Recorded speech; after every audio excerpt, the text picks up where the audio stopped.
how your perception of time works. Time perception is a function.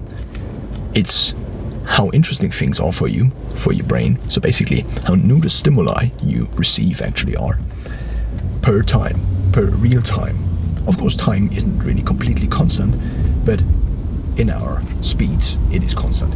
So therefore, what you need to understand is, if you want to slow down time, you need to experience new things you haven't experienced like this before. This can be eating in a new restaurant. This can be changing your route in a commute. This can be going to a different place when running, or taking a new route when running. This can be learning new things.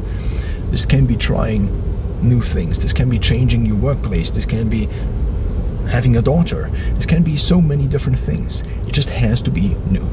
And if you actually want to speed up time, it's the other way around.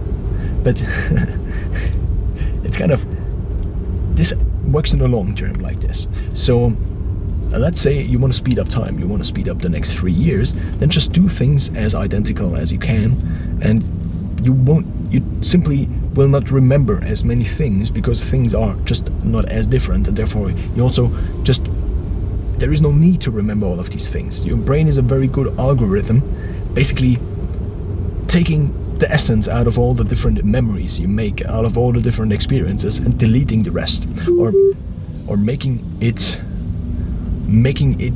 very hard to access. And the easier, so the more important your brain actually thinks these things are, the more accessible they actually also are. This means now, for you, if you in the short term also wanna the thing now in the short term is, in the short term, if you want to speed up time perception, you could say, make things as interesting. This is kind of the contrary to the long term, I would say. So, no, it's not. It's the same effect. The effect is this.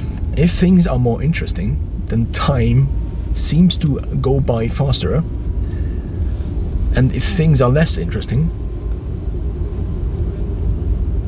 time seems to go by. I mean, I'm kind of contradicting myself, but I'm also trying to figure out these two different proportions, or these two different scenarios at the same time as I am recording this. So here's the story. I was once at a New Year's Eve, and it was completely boring. We didn't know what to do. We just wanted to wait till the clock hit 12, and it was very boring. So therefore, what we could have done is make it more interesting by introducing new things, instead of just waiting for the next 4 hours without actually doing anything. So this would have been a good strategy. In the long term, if you want to speed up things, of course it also kind of works like this. I think the two different things are the momentary perception and also the memory perception you have of this particular time. If you look back on the last 2 months and you're thinking, oh, what did I actually do the last 2 months? Then the last 2 months were probably not very interesting and seem to be very long, maybe often. But, so the two different scenarios are actually the time perception and also the momentary perception, so when you're experiencing it.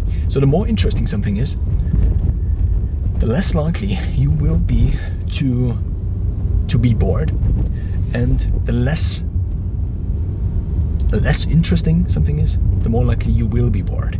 And when it comes to memory, you will have trouble remembering all the things if things are very boring in general. But again, if you